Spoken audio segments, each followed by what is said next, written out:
بسم اللہ الرحمن الرحیم۔ شروع کرتا ہوں اللہ کے پاک نام سے جو بہت بڑا مہربان نہایت رحم والا ہے۔ دوستوں، بہنوں، بھائیوں، بزرگوں، السلام علیکم۔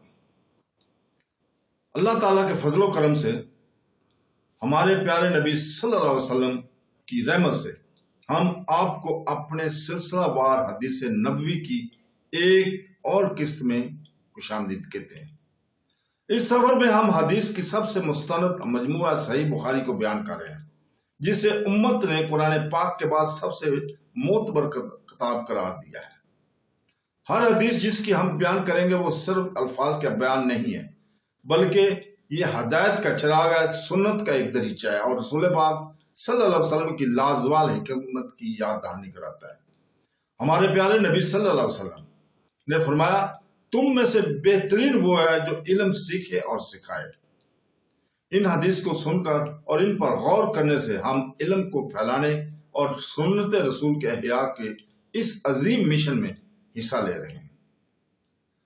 ہر قسط میں انشاءاللہ تعالی ہم ایک حدیث پیش کیا کریں گے، اس کا مفہوم کوشش کریں گے بیان کریں اور بتائیں کہ ہم اپنی روزمرہ کی زندگی میں اس پر عمل کیسے کر سکتے ہیں۔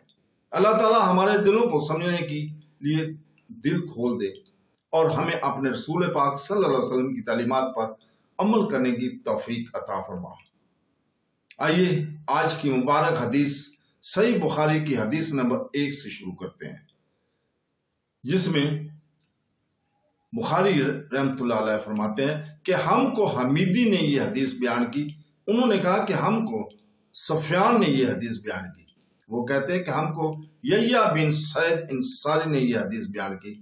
انہوں نے کہا کہ مجھے یہ حدیث محمد بن ابراہیم تمیمی سے حاصل ہوئی۔ انہوں نے اس حدیث کو علقمہ بن وقاص لیثی سے سنا۔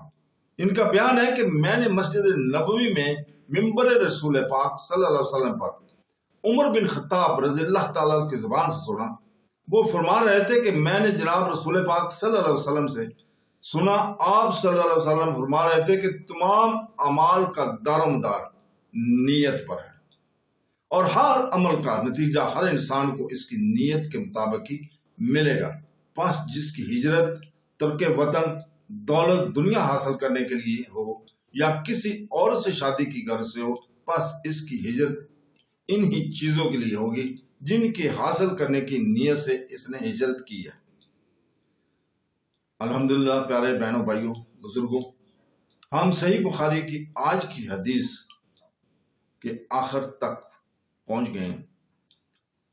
ہم دعا کرتے ہیں کہ یا اللہ، ہم تیرا شکر ادا کرتے ہیں کہ آپ نے ہمیں اپنے پیارے رسول صلی اللہ علیہ وسلم کے کلام سے نوازا، ہمیں ان کی احادیث کو سمجھنے کی عقل اور خلاص کے ساتھ ان پر عمل کرنے کی توفیق عطا فرما۔ ہمارے دلوں کو ایمان سے، ہمارے اعمال کو نیکی سے اور ہماری زبانوں کو سچائی سے بھی بھر دے۔ ہمیں کمزوری، غرور اور بھول پن سے بچا۔ ہمیں ان لوگوں میں شامل کر جو قرآن پاک اور سنت رسول پر محبت اور انکساری کے ساتھ عمل کرتے ہیں۔ ہماری خطاؤں سے درگزر فرما، ہماری کوششوں کو قبول فرما اور قیامت کے دن ہمیں اپنی رحمت کے سائے میں اور اپنے نبی کے صحبت میں جمع فرما۔ آمین ثم آمین۔ اللہ حافظ۔